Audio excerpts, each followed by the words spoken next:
Entonces es momento de continuar estudiando la Trinidad de Dios. Vamos a pasar a ver el siguiente aspecto del Hijo, que es su encarnación. Hace 8 días vimos su divinidad en su preexistencia y ahora específicamente veremos su encarnación. Dios nos bendiga, mis hermanos.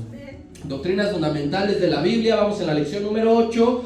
El Hijo, su encarnación. Y por favor le voy a pedir que vaya a la primera carta de Juan, capítulo 4.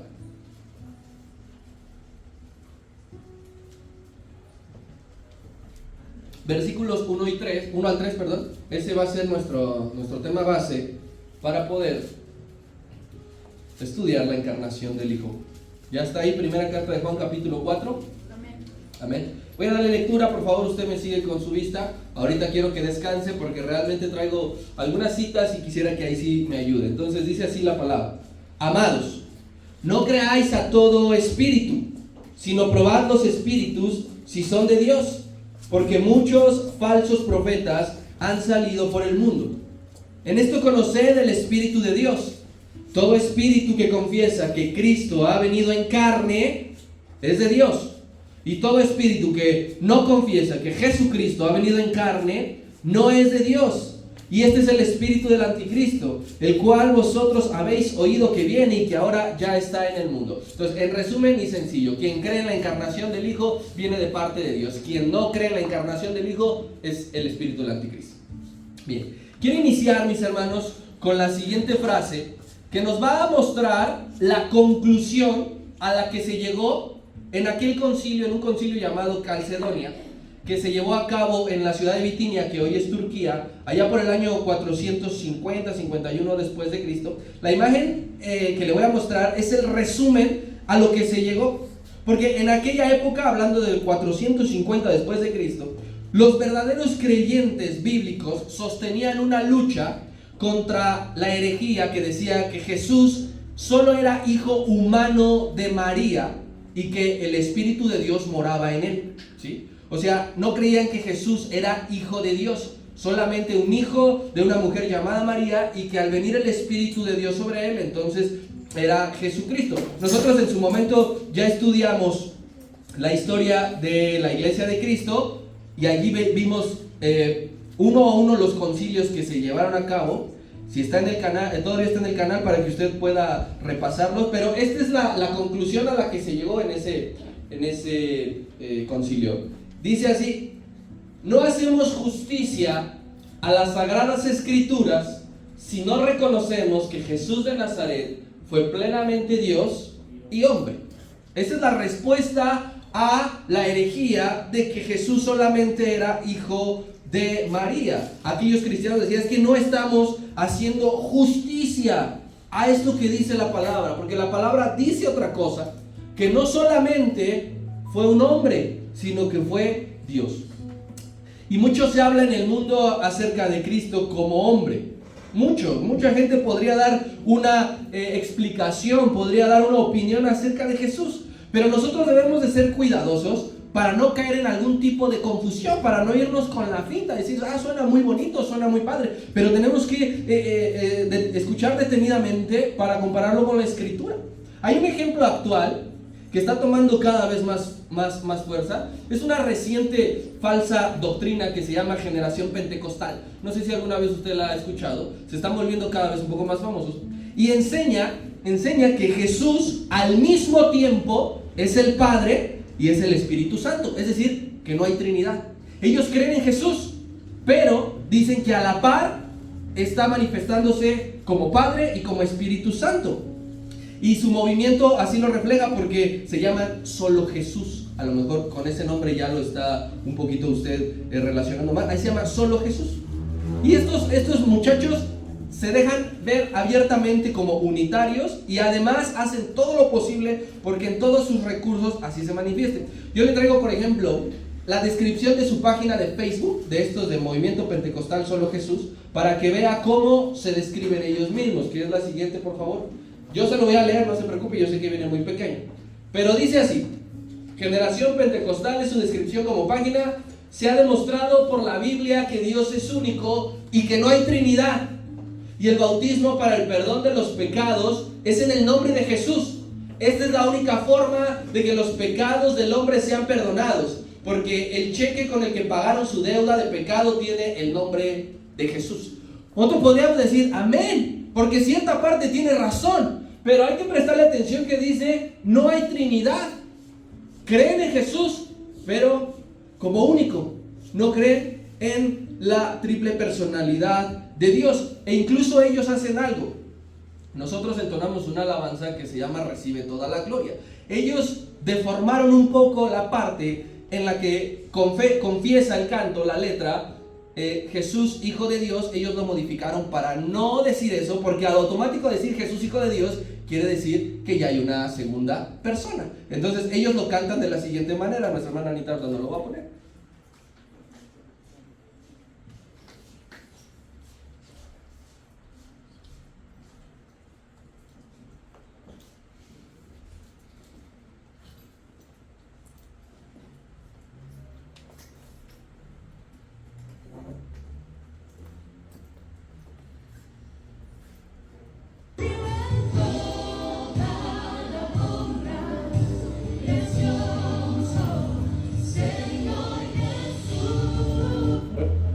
Otra vez.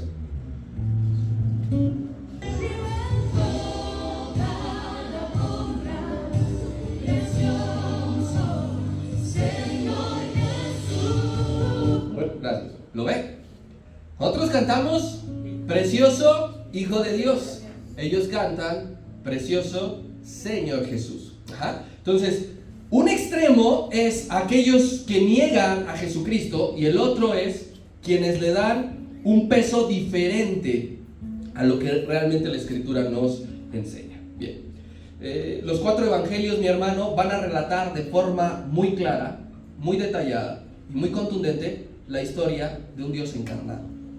Eso resumen los evangelios, la historia de un Dios encarnado que vino a vivir en este espacio de tiempo que nosotros estamos, no en una órbita superior, no en una dimensión diferente. En este espacio en el que usted y yo nos movemos, las 24 horas del día, que 12 sale el sol y 12 se oculta, en este mismo espacio vino el Dios encarnado.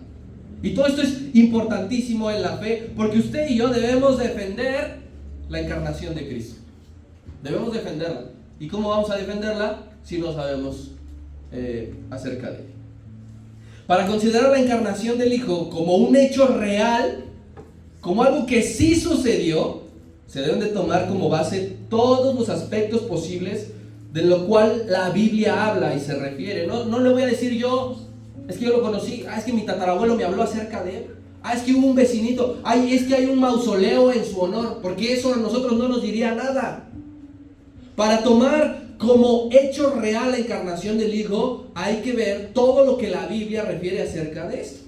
Y todo esto, mis hermanos, es muy, muy, muy importante. En primer lugar, mi hermano, le voy a dar algunos puntos de cómo la Biblia nos da con bases la realidad de la encarnación. En primer lugar, el Hijo, como ser divino y como ser humano, no es ni inferior ni superior en la Trinidad. O sea, no ocupa un lugar más arriba ni más abajo que las otras dos personas. Está en un plano de igualdad en la Trinidad. Eso es muy importante para posicionar correctamente la encarnación del Hijo. Está a la par que Dios el Padre y que el Espíritu Santo. Aún viniendo como hombre, aún estando en la tierra como hombre, Él es Dios. Entonces, para esto voy a solicitar distintas manos, a ver quién me va a ayudar a leer. Una cita primero, Ana, por favor, Filipenses 2:6.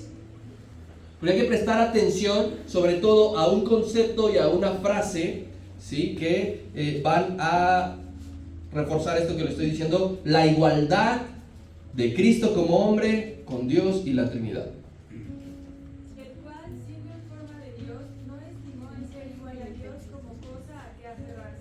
Allí Él no estimó el ser igual, ¿sí? No está diciendo que era inferior, no está diciendo que era superior. No estimó el ser igual a Dios. Entonces, el Hijo está en un plano de igualdad con respecto a la Trinidad. Segundo, la encarnación del Hijo de Dios es un milagro sobrenatural y único. Su encarnación es un milagro. Y le agregamos el adjetivo sobrenatural. Y no en un sentido de que es paranormal, porque nosotros escuchamos el término sobrenatural y ya decimos, pues aquí espantan. Ya escuché voces, ¿no? Ya se jaló la silla o qué sé yo. Sino en el sentido bíblico, sobrenatural es una obra de Dios que excede las leyes naturales. Y hay un montón. Cuando Moisés abre el mar, ¿es una obra sobrenatural? ¿Sí o no? Porque excede las obras naturales. Entonces, la encarnación del Hijo pasa a ser esto, un milagro. Por lo tanto, no lo podemos explicar al 100% con palabras humanas. Debe de haber fe en tu corazón. Tu mente debe estar receptiva para que entendamos que el Dios que hizo el universo vino a la tierra en forma de hombre. No hay otro evento igual, mi hermano, que se profese. No hay, ni siquiera en la Biblia. Que el Hijo de Dios se haya hecho hombre es único. No ocurrió ni con un ángel, ni con otro siervo, ni con un profeta. Y todavía, aquí en el mundo, aquí en la tierra, ninguna religión, ninguna secta, en ninguna de ellas existe otra divinidad que se haya encarnado. Nadie puede decir en el catolicismo, en el hinduismo y en todas estas diferentes creencias, ninguno habla de que su divinidad se encarnó. Y para nosotros, para los cristianos, Cristo dejó su gloria para venir a la tierra. Y eso es poderoso. Mi hermanita Carmen, por favor, me ayuda a leer Mateo 1:18. ¿Quién más me va a ayudar a leer para ir viendo? Ariel, okay. Mi hermanita Carmen, Mateo 1:18. La palabra de Dios dice así: y el nacimiento de Jesucristo fue así, estando desposada María, su madre, con José, antes que se juntasen, se halló que había concebido del Espíritu Santo. Ahí está. Se halló que había sido concebida del Espíritu Santo. Eso forma parte del milagro sobrenatural, que el Espíritu de Dios haya venido a engendrar sobre ella. No necesitó un ser masculino para que Jesucristo fuese engendrado en su vientre. No lo necesitó. Ningún otro ser humano puede decir: yo vine del Espíritu Santo, el Espíritu Santo es mi Padre. Ninguno. Entonces, la concepción humana de Cristo, mi hermano, va a ser radicalmente diferente a todos los seres humanos. Y allí va a siempre a estar su milagro. Ni ahora ni después, nadie será engendrado por el Espíritu Santo. Tercero, la humanidad de Cristo es un misterio. El más grande de todos los misterios. Y usted sabrá lo que es un misterio, algo que no está totalmente revelado. Tendremos alguna idea, se nos dirán algunas cuestiones, pero la humanidad de Cristo es un misterio. Y fue un misterio planificado, determinado desde el principio. Eso tenemos que entenderlo como algo básico. Desde el principio se determinó que el misterio de la encarnación de Cristo estuviera. Se planificó desde antes de la fundación del mundo. Ojo, aquí no fue nunca una segunda opción. Usted y yo hacemos nuestros planes y algo que nos sale sobre la marcha, a veces cambiamos. Y no, ahora tengo que hacer esto, pensaba hacer esto, pero ahora realmente tengo que hacer esto. Para Dios no fue así. No fue una segunda opción. No fue un plan B. De bueno, por si llega a fallar, ¿verdad? Bueno, por si no resulta, por si no sale. Desde el principio estaba determinado que Cristo se iba a humanizar, que Él iba a venir a la tierra. Eso es parte del plan divino, porque tenemos un Dios que es sabio. ¿Usted cree que Dios no sabía que el hombre iba a fallar y que se iba a equivocar y que iba a pecar? Entonces tendría que tener una respuesta ya. No algo inmediato, espontáneo. Bueno, pues así ya como caiga, córrele ya. ya sabía en tiempo y forma en qué momento Cristo iba a venir a la tierra. Amén. Para eso son dos citas, por favor, Ariel. 1 Timoteo 3:16. ¿Y quién más? Gustavo, por favor, Efesios 3:8 hasta el 11. Ariel es 1 Timoteo 3:16 y Gustavo es Efesios 3:8 al 11. E indiscutiblemente grande es el misterio de la piedad. Dios fue manifestado en carne, justificado en el Espíritu, visto de los ángeles, predicado a los gentiles, creído en el mundo y recibido arriba en gloria. Indiscutiblemente grande es el misterio de la piedad. Y dice que Dios se hizo carne. Grande es. Más grande que tus pensamientos, por si ahorita queremos razonarlo. ¿Y cómo fue? ¿Cómo fue que un ser espiritual se transformó en huesos, en tejido, en músculo, en carne, en cartílagos? Grande es, te va a superar. Supera la ciencia. ¿Cómo no me va a superar a mí? Grande es el misterio de la piedad. Dios fue manifestado en carne. Siguiente, Gustavo, por favor. 3:8 hasta el 11.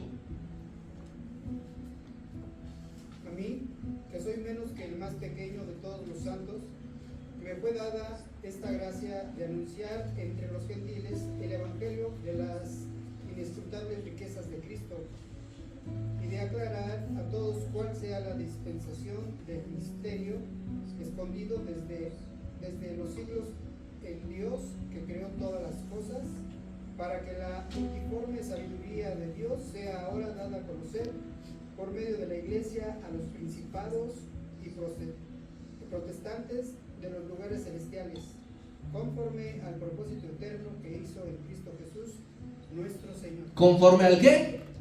Propósito eterno. No conforme al propósito sacado de la chistera. Conforme al propósito eterno de Cristo Jesús. Y ese versículo igualmente menciona que todo eso es un misterio. Nosotros tenemos que entender todas las partes que nos van a ayudar a conjuntar la humanidad de Cristo. Te los voy repitiendo para que los tengas presentes. En primer lugar, está en un plano de igualdad. En segundo lugar, es un milagro sobrenatural y único. Tercero, es un misterio. Cuarto, su encarnación consistió en una total composición humana. Total. No es como dicen los gnósticos, que su espíritu estuvo deambulando y tomaba a la gente. Su encarnación fue total, es decir, contenía un cuerpo físico, un alma con sentimientos y un espíritu humano. Tripartita era nuestro Señor Jesucristo en carne. Así como tú. Tienes un cuerpo, tienes sentimientos, ahí donde te duele, ahí donde te da alegría. El Señor tenía alma y tenía un espíritu para poderse conectar con Dios, igual que tú y que yo. Entonces, llegó a ser un ser humano en toda la extensión de la palabra. No era un marciano. No era alguien distinto, no tenía distintas habilidades. Ay, corría bien rápido. Ay, leía la mente. Ay, tenía 2 cabezas. Ay, caminaba en cuatro patas. Un ser humano en toda la extensión normal.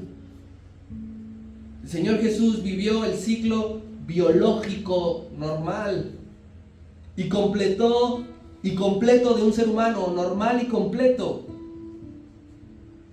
Es decir que por 9 meses estuvo en el vientre de María. 9 meses. No fue que ser hijo de Dios. En 1 mes se formó todos sus pulmones, todos sus órganos y ya está fuera. No, pues es que necesitó más tiempo para crear semejante hombre. 1 año la pobre María estuvo allí. Yo veo a mi cuñada y ya quiere reventar. Pobre María, imagínese usted 1 año ahí porque estoy descargando al Hijo de Dios. 9 meses. 9 meses en total estuvo allí. Nació a través de un parto como el que nacemos todos. Porque, no, es que, hijo de Dios, pobre, María seguro pidió, yo no quiero sufrir ningún dolor de parto. No, yo no quiero que me duela ni tantito ni la uña, quiero dormir y cuando despierte que ya esté aquí mi bebé. No, tuvo un parto normal y seguro cuando nació lloró. Y le empezaron a ver, ay, se parece al tío Pancho, no sé. Normal. Creció desarrollando todos sus órganos y todos sus sentidos hasta alcanzar la madurez física. No tenía problemas respiratorios, ¿sí? No era sextemecino. Normal, sus órganos maduraron, su cuerpo maduró, fue un hombre. Entonces todos los hombres, según la biología, nacemos, crecemos, nos desarrollamos y el Señor murió físicamente, su cuerpo murió, dejó de respirar, su corazón dejó de latir, sus pulmones dejaron de retener aire. Todo esto, mi hermano, que usted y yo pasamos y que vamos a pasar, porque ninguno nos hemos muerto, Él lo padeció. Como hombre, estamos viendo específicamente su encarnación. Para esto necesito un hermano que me va a ayudar a leer 3 citas porque están en el mismo libro. ¿Quién va a ser el valiente, la valienta? Fabi, ve buscándote Lucas 2, 6 y 7, porque esa cita nos va a hablar acerca de su nacimiento. Porque recuerda, la encarnación del Hijo consistió en una composición humana normal. Bien, Lucas 2, 6 y 7 hablan de su nacimiento normal.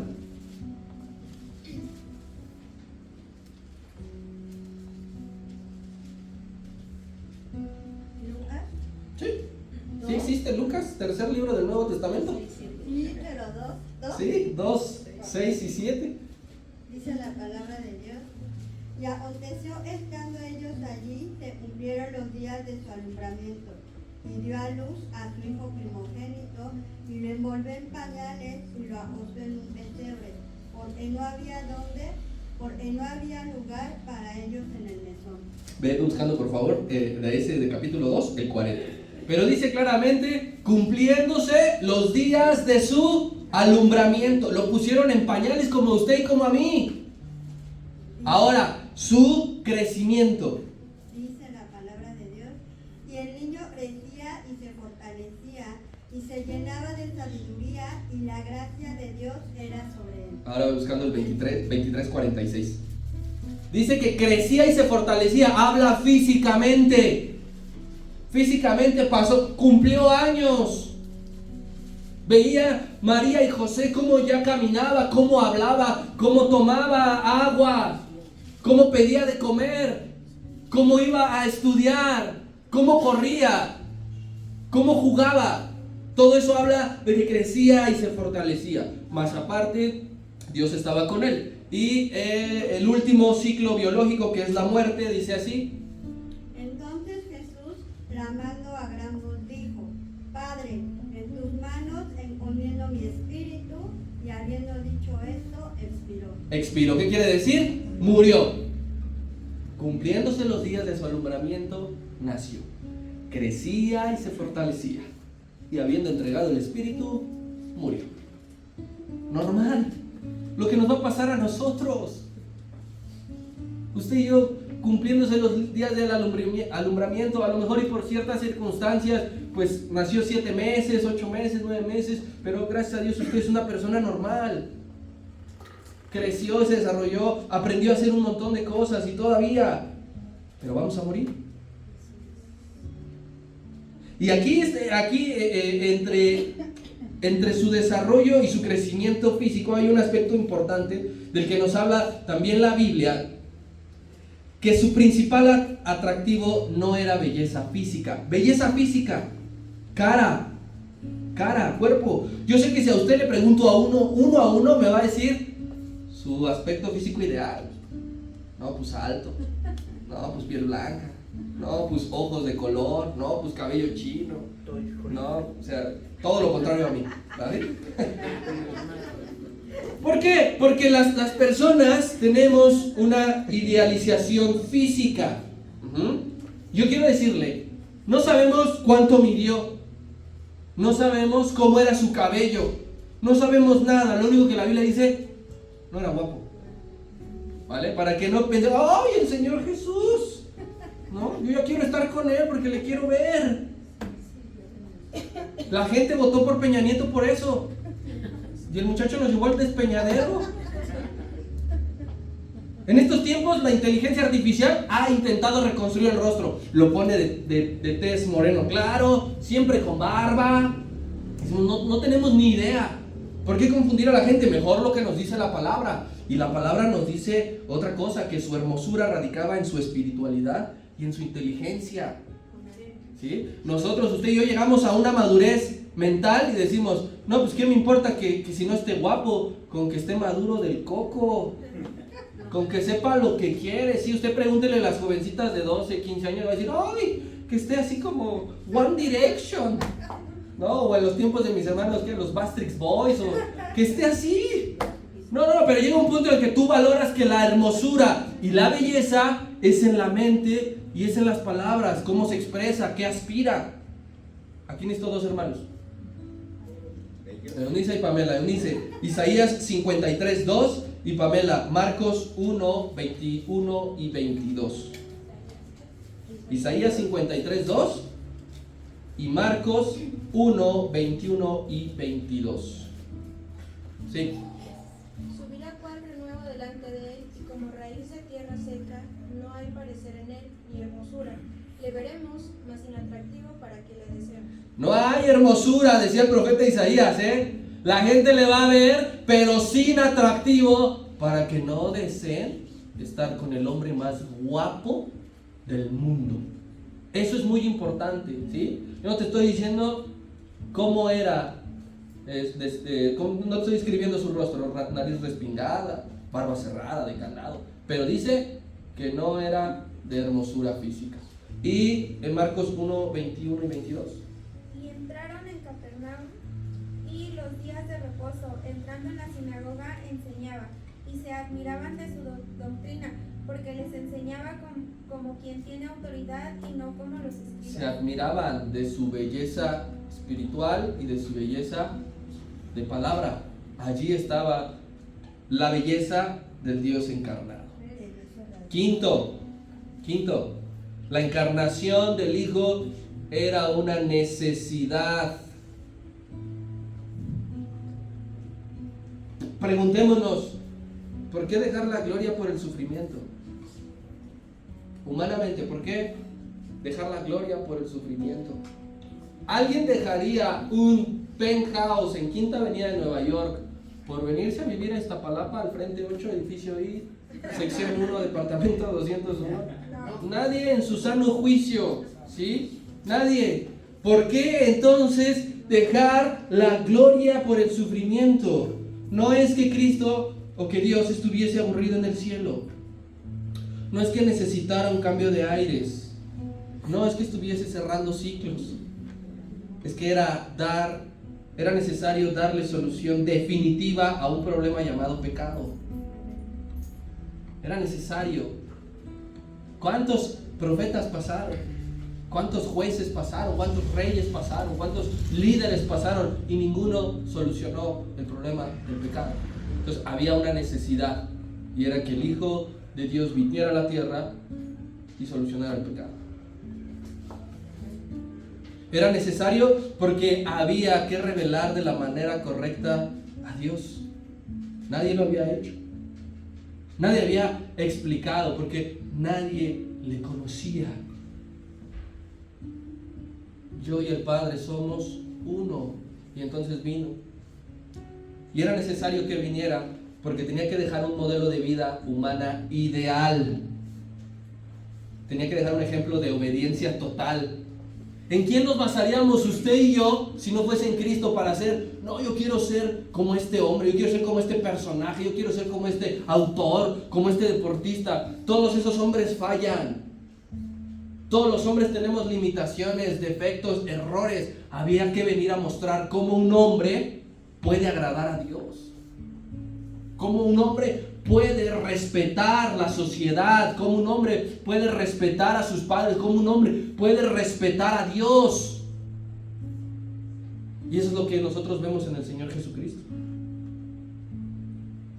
Así que alguien me diga rápidamente las 5 cosas que hemos tocado acerca de la encarnación del Hijo. Plan de igualdad, es un milagro, es un misterio, hubo una proposición humana y fue una necesidad. Amén. ¿Sí? Todo esto nos lo dice la Biblia. Entonces yo quiero aquí que nos posicionemos en el tiempo según la manera correcta. Aquí está el principio de todas las cosas. Acá está el fin de todas las cosas. Y en medio hubo una encarnación del Hijo de Dios. En medio, el Dios invisible se hizo visible. Si alguien se lo sabe, recítelo de memoria, y si no, búsquelo. Juan 1:14.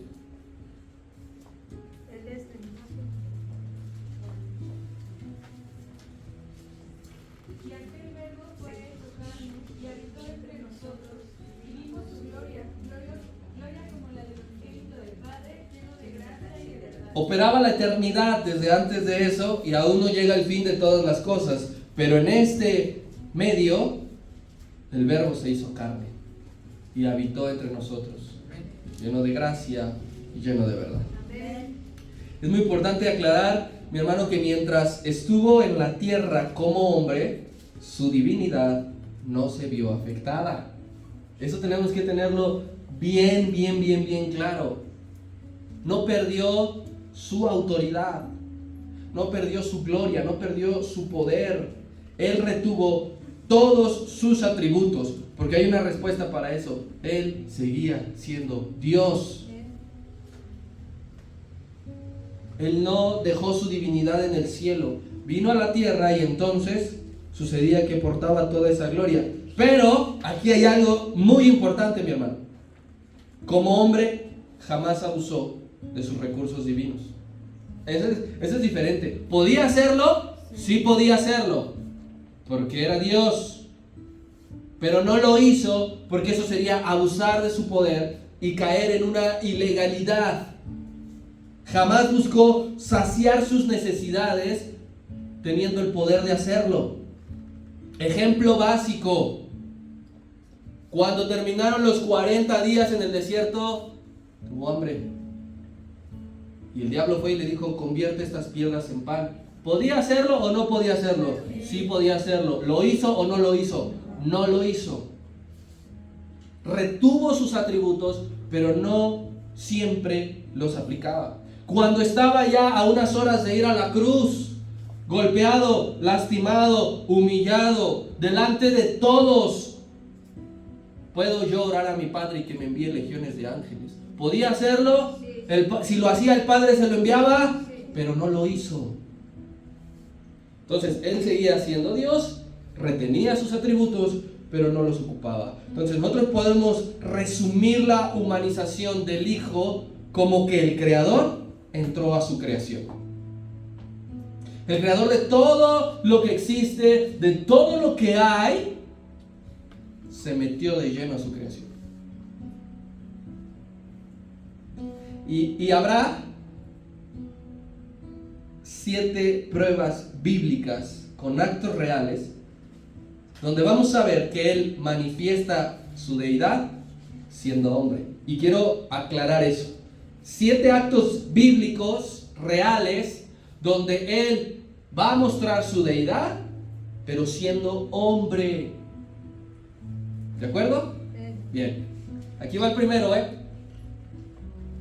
Al Señor Jesús, siendo hombre, le daba sueño y le dolían los pies, porque se cansaba de caminar recorriendo Israel, pero al mismo tiempo ofrece descanso a la humanidad. Yo ayer me tocó ir a caminar, porque me tocó ir a surtir unas cosas que vendemos. Llegué a mi casa y me dolían los pies como no había nadie para que me sobrara. Después llegó el pastor, pero ¿qué me va a andar solo? El Señor Jesús recorría las sinagogas, dice la Escritura, predicando y enseñando. ¿Le dolían los pies o no le dolían los pies? Mis hermanas que usan tacones, ¿les duelen los pies o no les duelen los pies ya en algún momento? Mucho. ¿Sí? A la par de que al Señor le daba sueño, y le dolían esos pies, al mismo tiempo le ofrecía a la gente descansar en él. Prueba de que es hombre y de que es Dios. ¿Sí? Aquí necesito 2 citas. ¿Quién? ¿Keila? Va. Juan 4:6, Keila. Y a Ariel, por favor, Mateo 11:28. Los demás también participen, no se hagan como que veo hacia abajo. Sí, porque es que ya leyeron todos.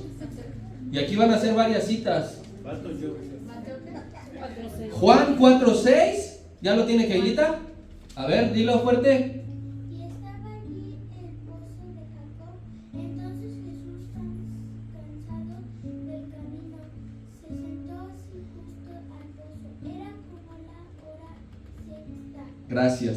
Estaba Jesús como cansado físicamente. No habla de ya estoy cansado de estos 12 que ni me hacen caso, ni me obedecen, ni me pelan, ni nada. Se sentó a descansar. Usted ha ido al banco en algún momento, busca así tantito, recargarse, la sombra, qué sé yo. El Señor le pasaba eso. Los pies le punzaban. Llegaban a sangrar por usar sandalias de cuero. Pero a la par de que sucedía eso, sucedía lo siguiente de Mateo 11:28.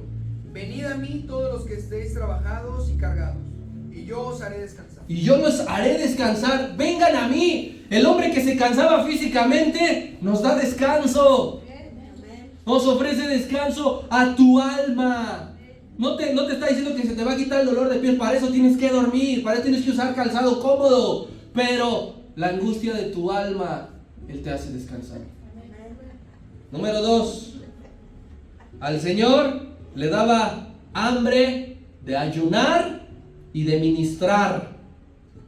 Y seguramente era de buen diente, como varios que hay aquí.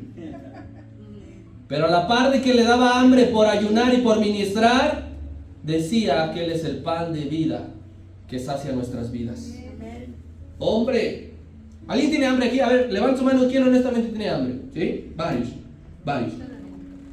Yo me eché un desayunito, pero mire, yo los lunes amanezco bien cansado. La verdad, ¿no? Digo, ahorita me toca compartir la palabra, a las 6 me toca cantar. No vaya a faltar por eso, le estoy adelantando. Y ya para el lunes no me quiero parar. Y me toca abrir para variar, pero bueno. Porque ministrar es cansado, ¿sí o no? Quienes ministran se cansan. Sí. Quienes ministran les da hambre. No le puedo yo explicar por qué hacer una actividad espiritual se ve reflejado en una necesidad humana. Pero al Señor le pasaba eso. Dice que desde temprano le traían a los enfermos para orar por Él, para orar por ellos. Le daba hambre. Cuando los discípulos regresaron de pescar, ya que Él había resucitado, el Señor que ya había preparado un pescado, le daba hambre. Pero a la par de eso, decía e iba predicando que Él es el pan de vida. Aquí otros 2 hermanitos. ¿Quién? Mi hermana Vero y mi hermano José. Mateo, usted hermanita Vero, Mateo 4:2 y mi hermano José, Juan 6:35. Ahorita van los demás. Mateo 4:2, mi hermana Vero, Juan 6:35, mi hermano José. Sí, mi hermanita. Y después de haber ayunado 40 días y 40 noches tuvo hambre. Amén. Yo sé que aquí todos hemos ayunado, aunque sea un día. ¿Cómo se siente? No sé si alguien aquí ha ayunado 40 días y no quiero saber. Pero si con uno te da un hambre tremendo, imagínate 40 después. ¿Va? Entonces, inmediatamente, y no porque en el día 38 no haya tenido hambre, o al día 2, yo le aseguro que al día 2 ya tenía hambre, pero soportó, resistió, y llegado ya los 40 para su propósito divino, sintió inmediatamente lo que el cuerpo pide, que es comida, ¿sí? Pero a la par decía esto. Jesús les dijo: yo soy el pan de vida, el que a mí viene nunca tendrá hambre, y el que en mí cree no tendrá sed jamás. El que tenía hambre, nos dice, el que viene a mí nunca te da hambre, porque es Dios y hombre.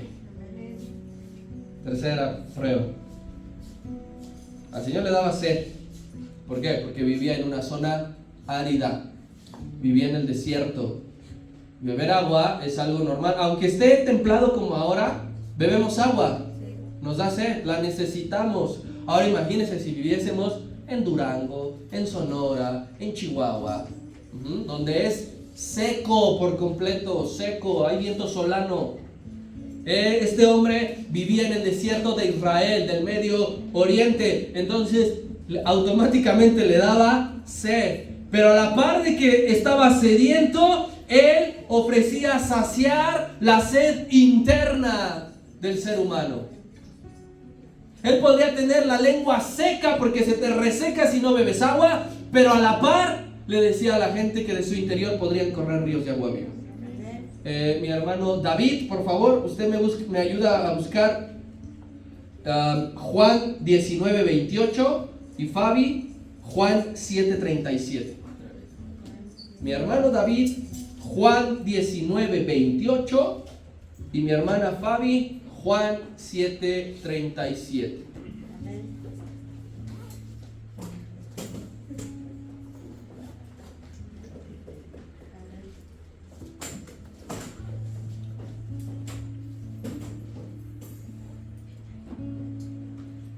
Sí, sí. Gracias.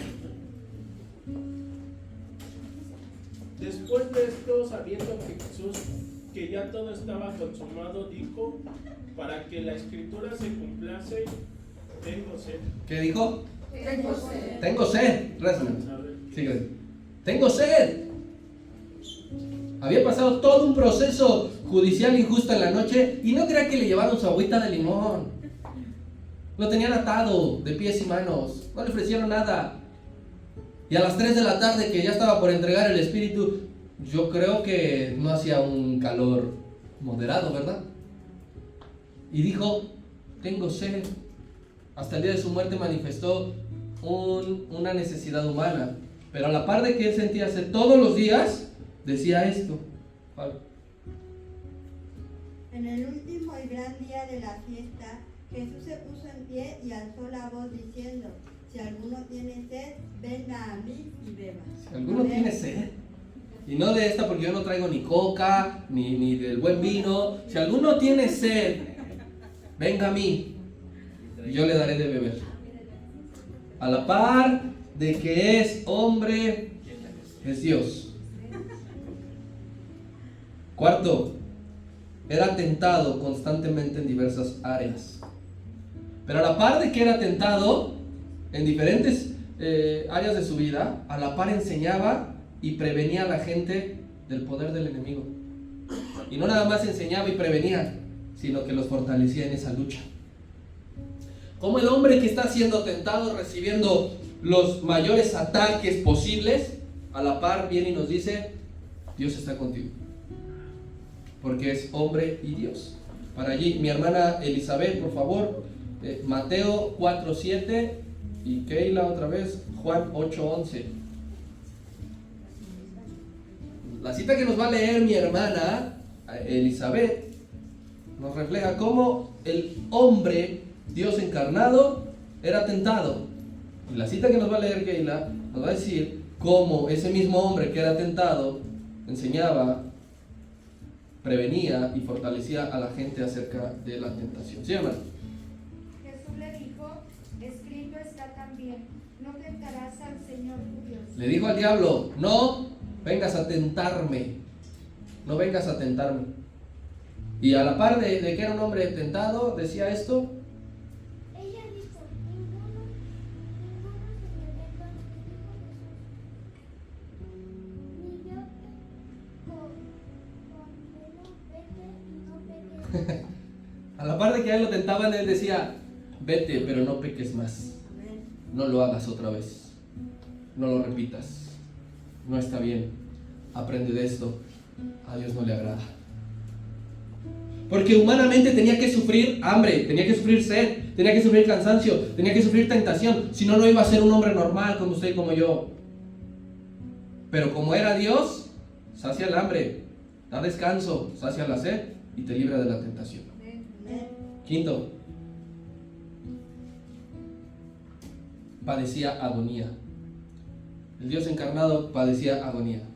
Era agobiado y era angustiado por diferentes situaciones. Y yo no vengo aquí a explicarte qué es la agonía. Sabes qué es la angustia. Sabes qué es la agonía. Entonces, eso mismo padecía el Señor. Se afligía, se entristecía, se enojaba y le producían choque de emociones en su alma. Pero a la par de que el hombre era agobiado, el Dios sanaba y liberaba a la gente de la agonía. Dos más. Ana y mi hermana Vero. Primero Ana. Lucas 22:44. Hermana Vero. Lucas 8:47 y 48.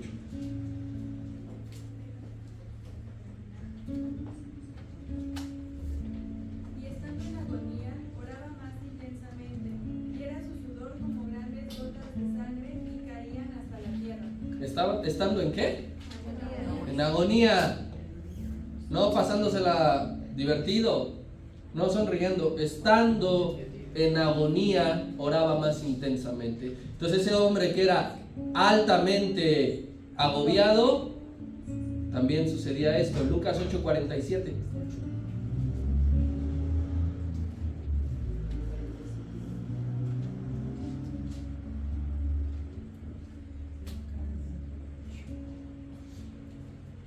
Entonces cuando la mujer vio que no había quedado oculta, vino temblando y postrándose a sus pies le declaró delante de todo el pueblo por qué causa le había tocado y cómo al instante había sido sanada. El 48 también. Y él le dijo: hija, tu fe te ha salvado, ve en paz. ¿Cómo llegó aquella mujer? Temblando. Dice, y aquella mujer temblando pensó que le iba a regañar, pensó que le iba a exponer, pensó que le iba a mandar a ser apedreada. ¿Quién me ha tocado? Dice que la mujer entonces temblando se le dijo, fui yo. Y después le dijo, vete en paz.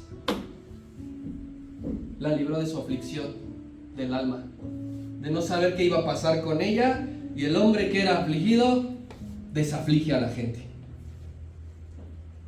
Sexto, Señor Jesús lloraba. Lloraba por las personas y lloraba por lo que produce el pecado en el mundo. Lloraba, así como usted y yo, derramamos lágrimas. Porque me pegué en el dedo chiquito, o porque no me salen bien las cosas, o porque fracasé en esto. Él lloraba porque le dolía a la gente. Y a la par de que derramaba lágrimas, daba consuelo y esperanza al que lo necesitaba. Porque es hombre y Dios. Dos citas más. Eunice y Socorro. Eunice, Juan 11:35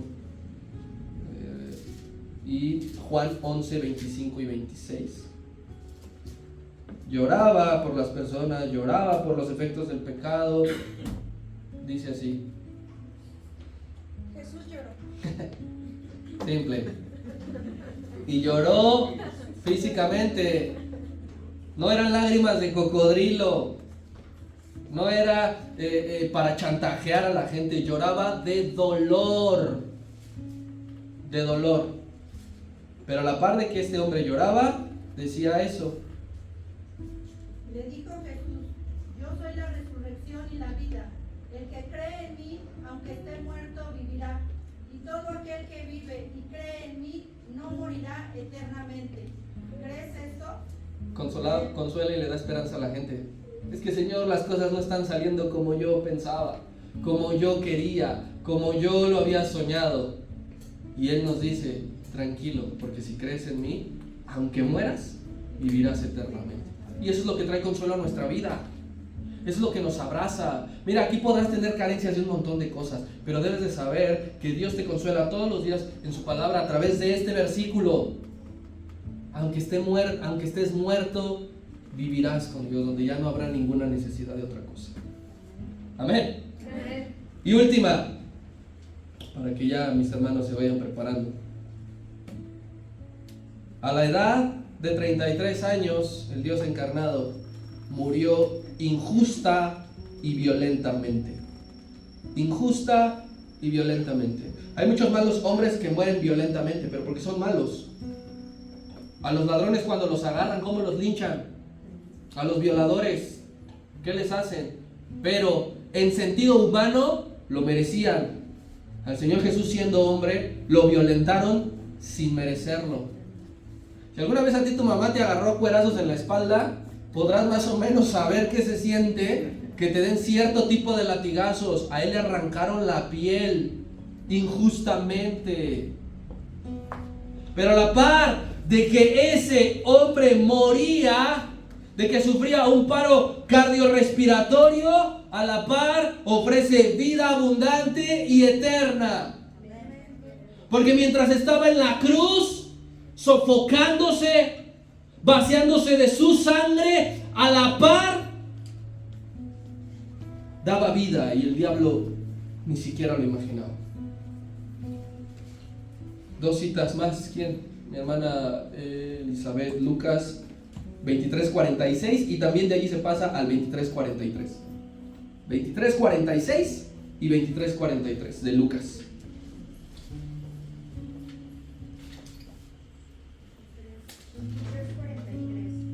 Primero el 46. 46. Entonces Jesús, clamando a gran voz, dijo: Padre, en tus manos encomiendo mi espíritu. Y habiendo dicho esto, expiró.